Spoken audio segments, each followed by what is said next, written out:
Life on the Emerald Coast. I left Brooks Air Force Base with my green military issue duffel bag, a few more clothes, and enough knowledge to fill 5 textbooks. There were literally 5 textbooks we brought with us. When I got to Eglin Air Force Base, Florida, I was nervous about what to expect and still pretty shy.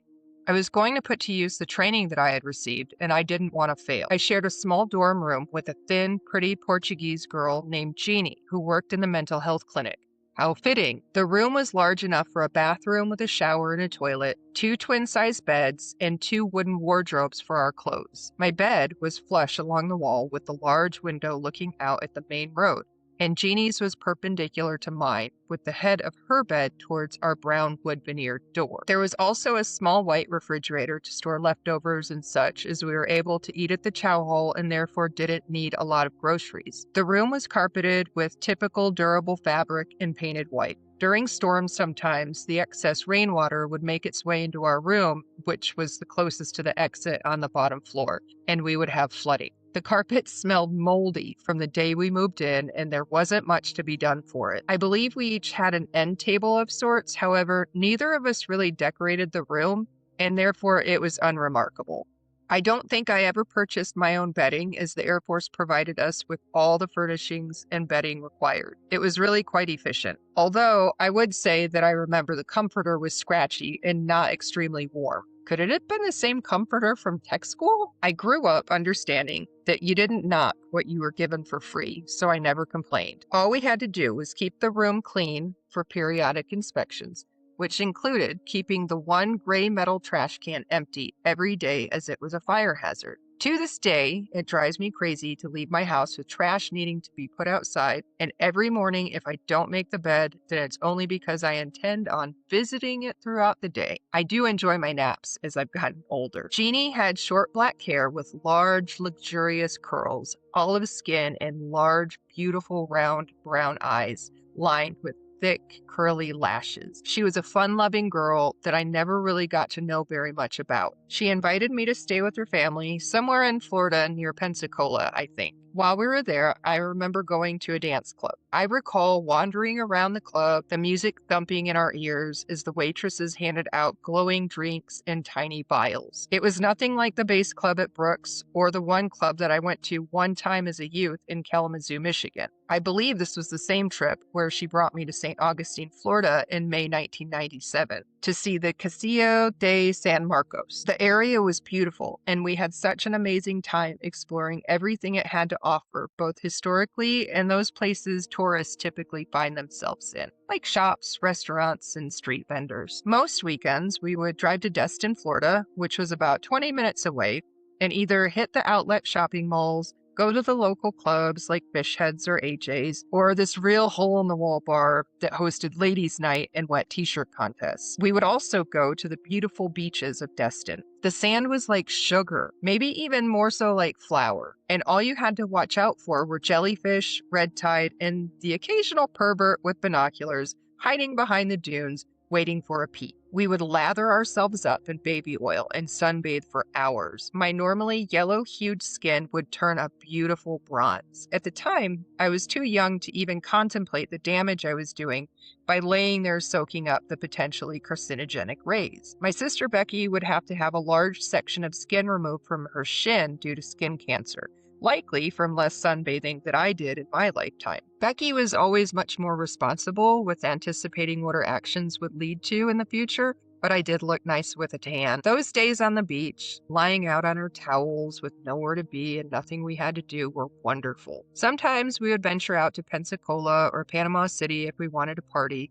but during the week we would stick close to home. I thought there was a nude beach in Pensacola, thanks to some friends messing with me and my naive brain, and after seeing there weren't a lot of people there, I took my bathing suit top off when I got to the water. I also had my back to the shore, so I wasn't the most adventurous of girls at the time. It was exhilarating, just feeling like you had one less rule you had to follow or one less thing separating you from the ocean. But it came to a quick end when I noticed the hefty old man leering at me from behind, and I quickly put my top back on. My days of exhibitionism were not completely over, but we'll come to that later, I'm sure. In December 2020, about 20 years after I had met Jeannie and dormed with her, I was able to reconnect with her to find that she has 2 children and she was currently living in Virginia, still in the Air Force after 24 years. From our brief discussion, I found that she had come to be at a place very similar to my own and our desire to make ourselves the best people we can be. It was a real pleasure catching up with her. We continue to be Facebook friends, and I enjoy reading her uplifting posts. I hope too much time doesn't pass before we see each other or speak again. That is one of the biggest things I appreciate about the friends that have come into my life and who are still here after all these years. It's like we make a pact that time stops when we physically depart.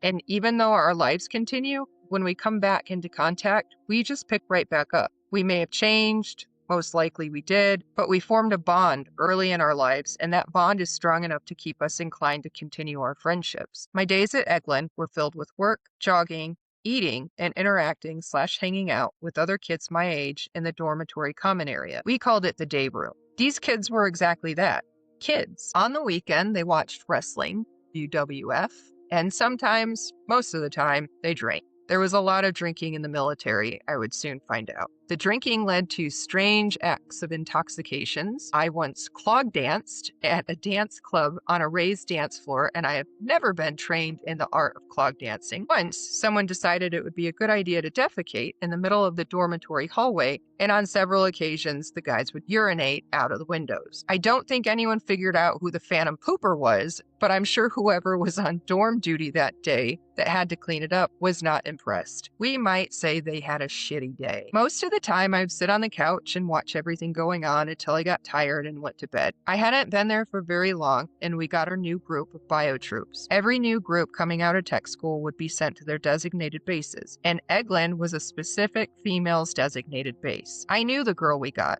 and I remembered hanging out with her back at Brooks Air Force Base. Her name was Stacy.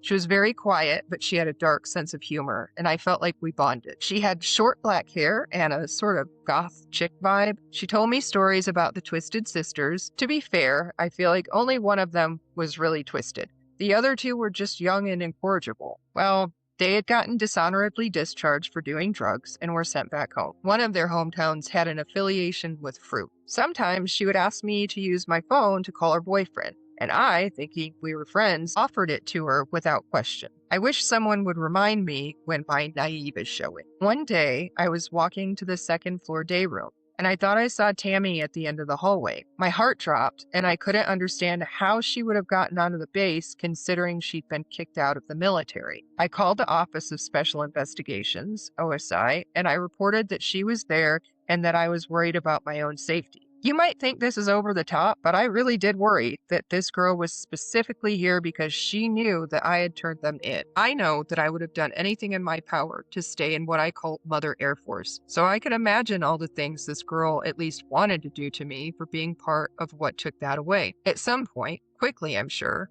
OSI came and escorted her away from the dorms and off the base. She had been staying with Stacy, and I hadn't realized they were friends. Shows how much you know people. OSI contacted me the following day, and we met at some random building on the base to talk about what happened. I sat nervously on the wooden picnic table and walked them through everything that happened at Brooks Air Force Base. The agent was very personable, and I was able to relax as I described what I had seen and why it seemed like something I needed to contact them about. Hell hath no fury like a woman scorned, and I did not want to taste her fury. I walked away with a sense of security, which reiterated how much I needed the Air Force. I needed protection. I needed continued guidance on how to become the person that I wanted to be. A few weeks after that, Stacy didn't report to work because she'd left Florida to see her boyfriend a state or two away. This ended in her being reported as absent without leave, AWOL, and she was kicked out of the Air Force. Unfortunately for me, this was also when I cashed a check. She wrote me for $50 using my phone, and it bounced. I had to pay the phone bill and the bounce check fee,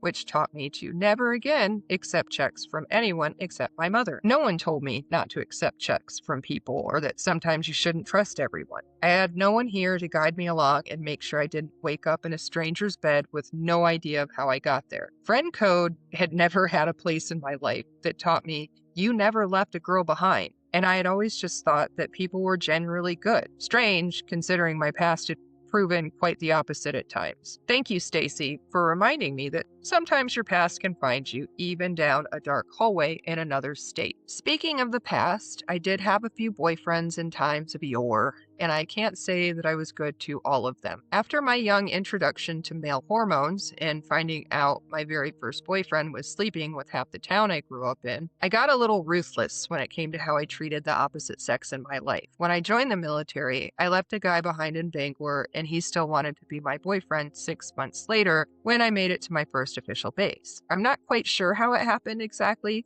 but he had purchased tickets to come to see me, and by that time, I'd met someone new who I liked spending time with. When Keith came to Florida, I took him to the beach with my friends and my new boyfriend. He just sat on the shore while the rest of us goofed off in the water, taking turns, climbing onto each other's shoulders and holding on until someone was knocked down. We were playing chicken. I wonder what was going through his mind. It was not one of my finest moments, and I'm sure that I hurt him deeply by being so callous. Keith was a very sweet guy when we dated at Bangor, but I had now been let in on a little secret. There were more fish in the sea. I didn't have to settle or set my bar low, and even more, these bases full of young guys all seemed to want to take me out to dinner or to hang out with me at the clubs. Keith wasn't my only option. And while we enjoyed hanging out back in the little town of Bangor, I had absolutely nothing else in common with him. Although he always made me laugh. Keith went back to Bangor, and I have never heard of him since, but not before leaving me with a weird parting story. You'll come to see a pattern of weird occurrences when it comes to me and my interactions with the world and the inhabitants of the world around me.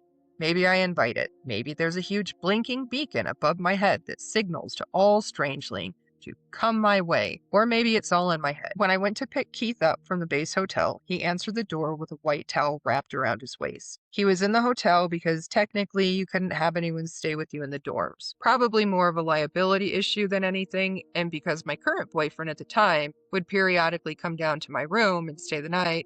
Yes, I know, I'm heartless. As I'm standing in the doorway, Keith turns his back to me, walks to the bathroom, and drops his towel. Like, this is the invitation I have been waiting for all my life. I think I may have retched a bit in the back of my throat. I turned around, my back facing the room, and waited for him to finish getting ready. Maybe this was his farewell to me, his kiss my ass for being such a cold-hearted person.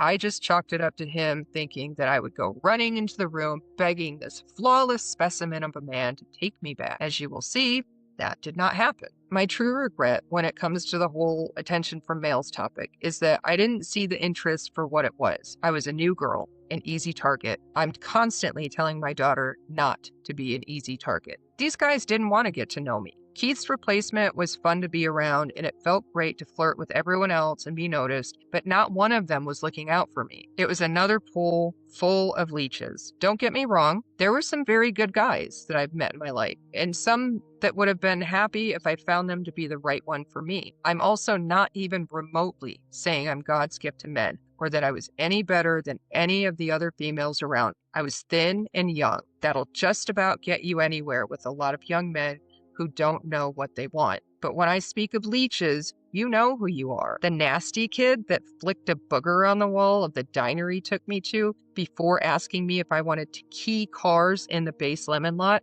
Are you seriously insane? The obscene oglers waiting around until the end of the night at bars and clubs to see who they could drag home with them due to their intoxication. These were a good majority of the dating pools in my sphere.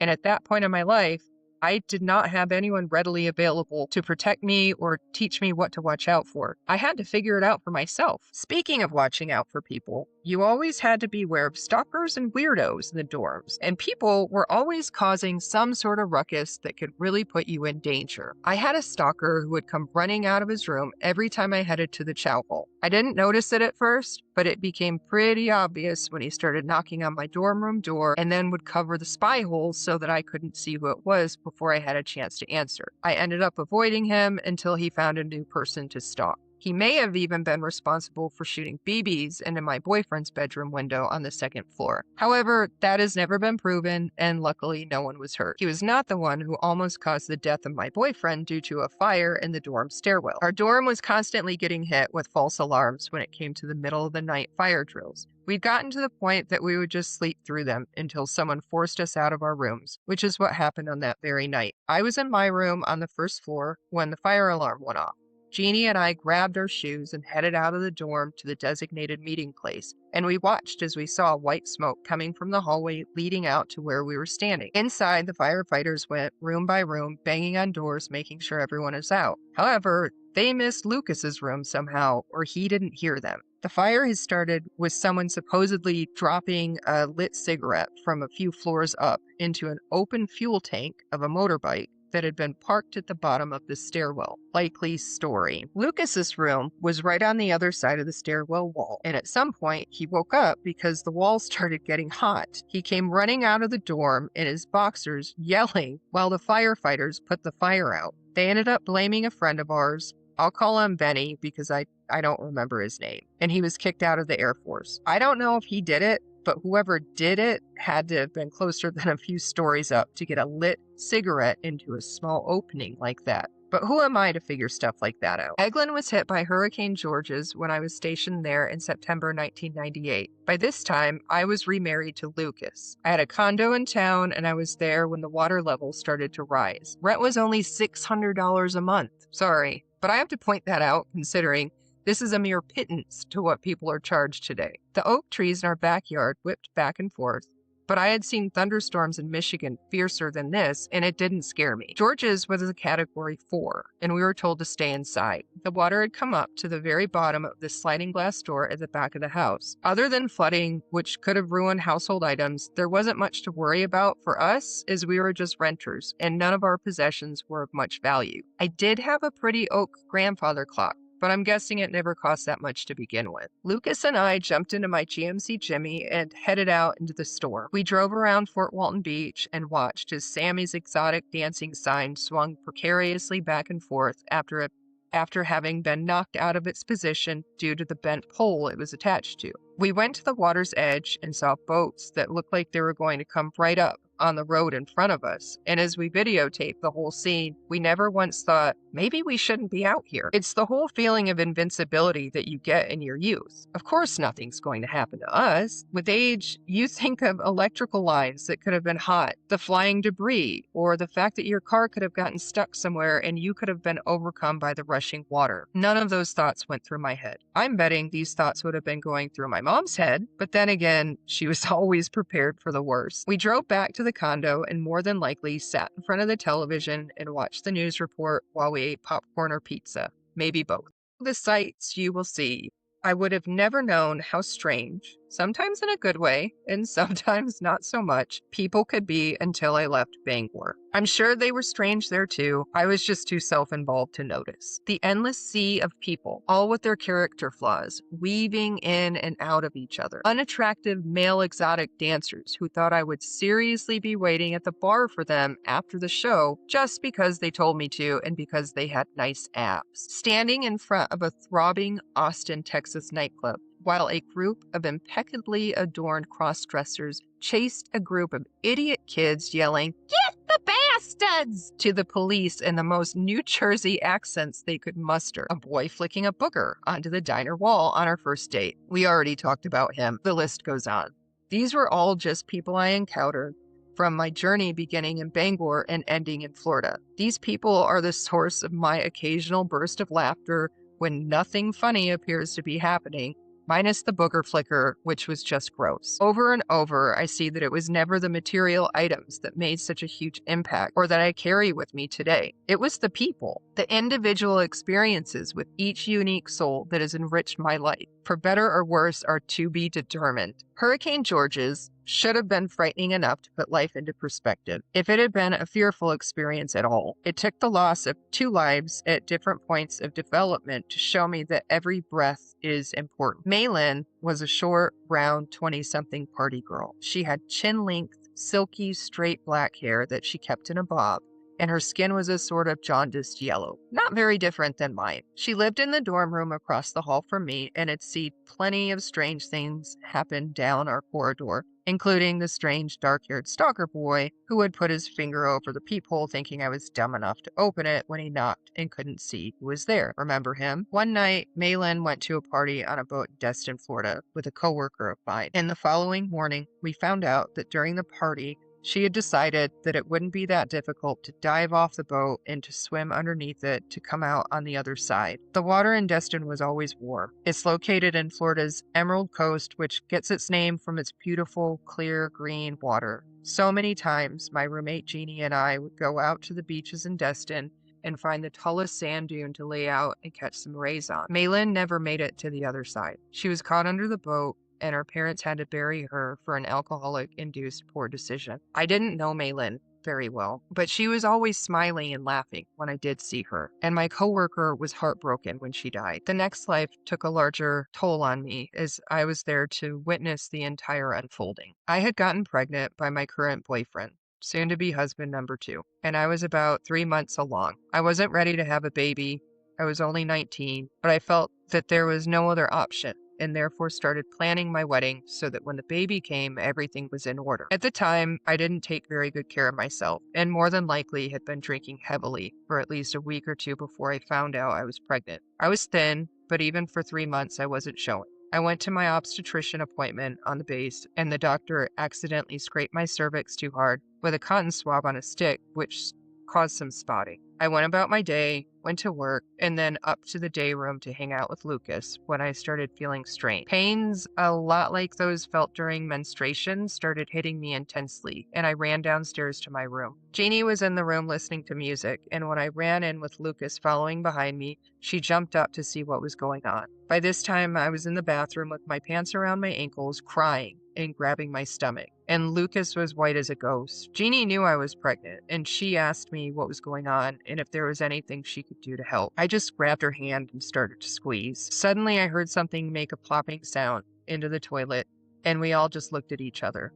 I looked at Jeannie and opened my legs enough to see what had fallen out of me, and I started to scream. I rocked back and forth, crying, saying, "God, what am I supposed to do?" At this point, Lucas was also crying, and he had turned away from me and was staring at the empty shower. I looked at Jeannie, having absolutely no experience with any of this, and I said, "Do I flush the toilet?" I continued to cry and shake my head back and forth as I looked down at this strange clear sack that floated in the toilet, and I contemplated what I was supposed to do in this situation. No one had prepared me or Lucas for this. What was anyone supposed to do when this happened? I finally looked at her and then at Lucas, reached behind me, and flushed my first child into the Eglin Air Force Base, Florida sanitary sewer system. I wept in such a way that anyone around me could feel my pain. Jeannie walked to the phone and called the hospital and asked them what we should do. Should she take me there?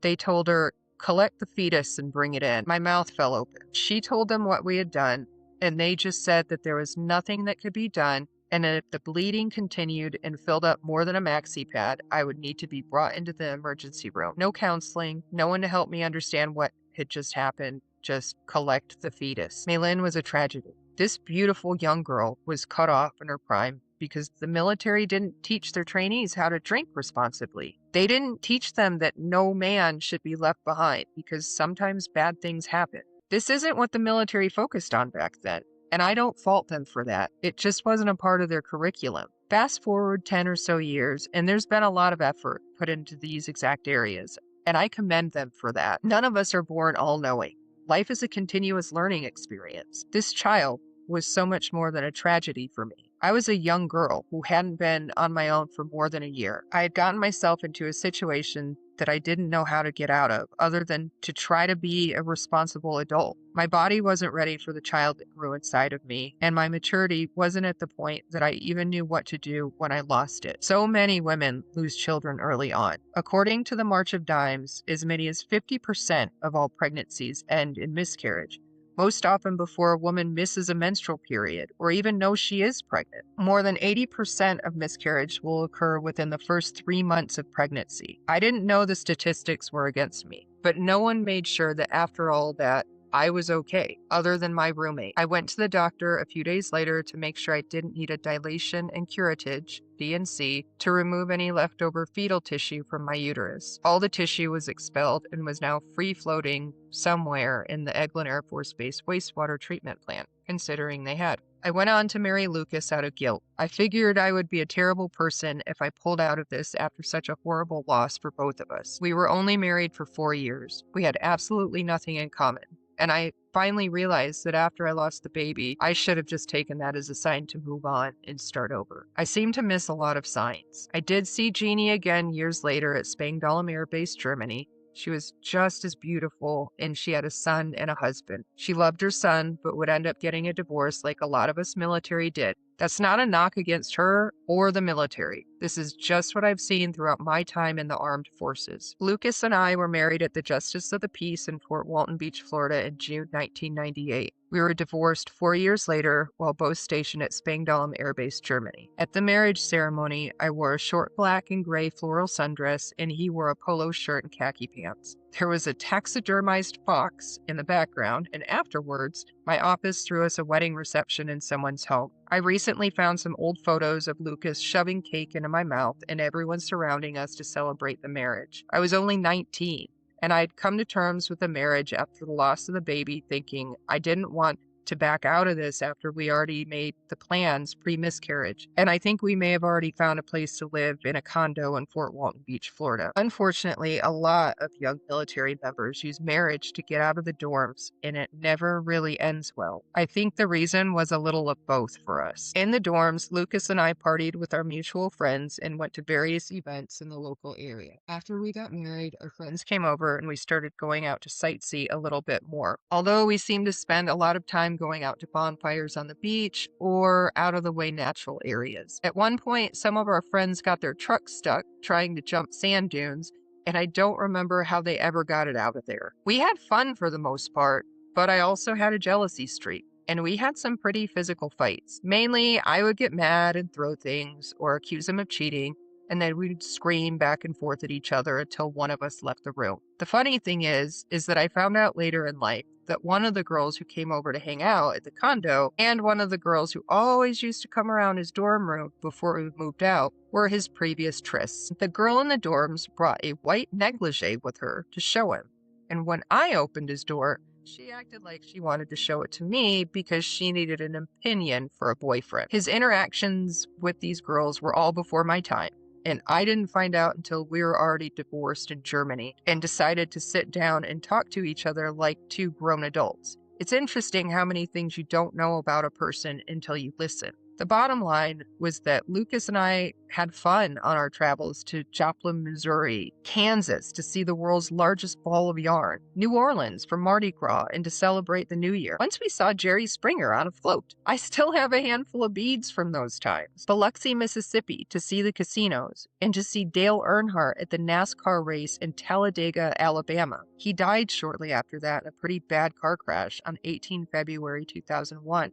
At the Daytona International Speedway. But age has come to show me that having fun with someone is not enough. I'll learn that with my last marriage too. My mom, Robert, and brother Tom came to visit me while I was stationed at Eglin Air Force Base, and we went fishing at the lake on the base with Lucas. I caught my first fish, and to show how clueless I was when it comes to the art of fishing, I cut my hand on the spiky gills when I pulled my hands against them instead of flush with them. I didn't realize it at the time, but I was pregnant when they came, and although I kept feeling sick, I didn't think much about it. We all drove to see my cousin Tracy, and we stopped to act like we were picking oranges for photos on the way down. My mom is acting like she's picking an orange and wiping sweat off her brow, even though she just got out of the car for the photo. It was pretty funny. Interesting tidbit. In 2010, I started doing family research and found out my dad's parents went to California to pick oranges for work in the 1940s. I have photos of each of his parents standing on top of ladders picking oranges for real. Crazy to think we were just doing it to be funny, and this was how they paid the bills for a time. Once we arrived to see Tracy and her new husband and baby, Tracy Jr., we went out to eat, and I remember everyone making fun of me because I just wanted a salad. Now that I look back and I look at the photos, I think I was a bit on the anorexic side. I had been getting afraid of getting fat since I was 8 years old, thanks to a non-blood related family member and her verbal abuse. She would point out my lower proportions and tell me I was going to be fat, or she would make me let her try on my jeans to show how they hung off of her. While I was at Eglin Air Force Base, I remember eating as little amount of calories as possible. I ate a lot of oatmeal because it was so filling and I was running all of the time. I always looked in the mirror and thought I needed to lose more weight. To this day, it's a problem, but in those days, I couldn't have weighed more than 120 pounds at 5 feet 6 inches tall. My legs were always strong, but my abs were ripped, and my arms were the tiniest little things that reminded some people, between that and my long fingers, of Cruella de Vil from 101 Dalmatians. What I'm trying to say is that I was never fat. I'm still not fat at 47. At this point, I could lose a good 10 pounds, but when I look in the mirror, those 10 pounds eat away at me like they were 100 pounds. It's just something I'll carry until the day I die, I'm sure, even if I've given up on trying to starve myself. Back to my mom's visit. The last day they were with me, we visited an alligator farm and then a petting zoo. My mom loved the zoo. I love the zoo so much that I wore my kids out on going there. While we were there at this particular Florida zoo, we walked around and looked at the animals, and eventually we came to the goats. My mom always loved goats, and to this day she keeps them behind her house in a barn-type shed with an expansive natural area for them to run around on. But at this point, I didn't realize her true love of goats and Robert's utter necessity to do anything to make my mom happy. My mom joked that she wanted one of the goats at the zoo. Robert took that and literally walked to the owner of the small zoo and asked if he could buy it for her. If you can believe it, they sold it to him. And off my mom went with a goat in a laundry basket in the back seat of the car. After the petting zoo, I wanted to take my family to play miniature golf. Yes, I know, there's a goat in the back seat. Jeannie was there with us, and I have a photo of her smiling with my mom as my mom lifts the top of the laundry basket to show her the goat. We all played a round of putt-putt, and then it was time for my family to head back to Michigan. When we got to the car, the goat had kicked its way out of the makeshift pen, and there was goat poop everywhere. No one said anything other than our goodbyes, and my family proceeded to drive the approximate 14 hours from Fort Walton Beach, Florida to Bangor, Michigan. That must have been an interesting and pungent drive. My mom seemed like she liked Lucas, but I guess I'll never really know if she did or not. It doesn't really matter anymore. I think she just wanted me to be happy, and he was a pretty down-to-earth country boy. So he was all right in her book. My sister Katie and brother Tom ended up coming to visit the condo for my 21st birthday, which would have been 1999. I took them to the local beaches, and Lucas and I took them to New Orleans. It was funny because in Florida and Louisiana, when it rains, it pours. And every time we went anywhere, it would downpour. It typically didn't last the entire time, but you needed to be prepared, which we weren't in New Orleans. When we got to New Orleans, it was hot and humid, but nothing out of the ordinary. We started walking the typical tourist route, checking out the IMAX, the riverfront, and the Riverwalk Marketplace. Can't leave New Orleans without a voodoo doll. And then as we made our way to the French Quarter, it started to rain. Maybe rain isn't the best word for what was happening. We were quickly caught in a torrential downpour, and none of us brought any rain gear. We four drowning rats quickly hustled to the first place we saw selling overpriced garbage bags, marketed as rain ponchos, and threw the money on the counter. By this point, we were all soaked to the bone, but we kept on walking, and I have several photos of my sister Katie laughing. I imagine, even though age clouds the memory, that rain didn't much dampen our moods. How do you like my play on words there? We walked past the transgender woman in the doorway of a club, and I took a photo. I was given a nice middle finger. I'm guessing because I looked like an uneducated, judgmental person who acted like I was in a zoo. To be quite honest, at that point in my life, I didn't understand a lot about the concept. And I was just maybe a little jealous of how much better their legs looked than mine. Maybe a lot jealous. In Michigan, growing up, there had only been one boy who seemed a little too perfect. But no one knew that he was anything other than a very attractive and sweet guy, which he still is from Facebook posts I've seen over time. Well, I didn't know, but then we've come to understand that I can be a little oblivious to the things around. On a different trip to New Orleans, there was a gay pride parade, which was followed by demonstrators with signs depicting their distaste for the procession. One of the women in the parade reached out and gently tugged on the middle of my shirt, pulling me towards her, and I just looked at her like a deer in the headlights, not understanding what was going on. She laughed and walked on, and I moved to the side of the road and watched the procession. It was never that I was against any of the alternative ways of life. It was more that I was just unaware until I was eventually confronted with it,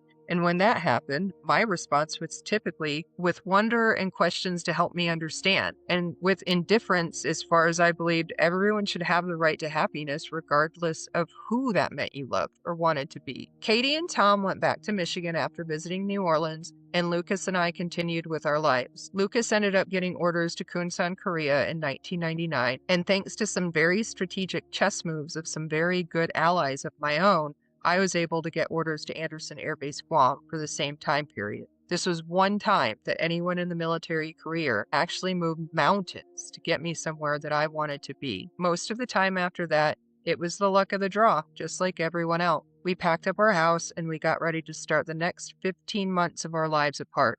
I think we both already saw where this path was leading, but we put in for the base of preference at Spangdahlem Air Base, Germany, and we planned on picking up where we left off once we got there. The writing was already on the wall. We just refused to address that.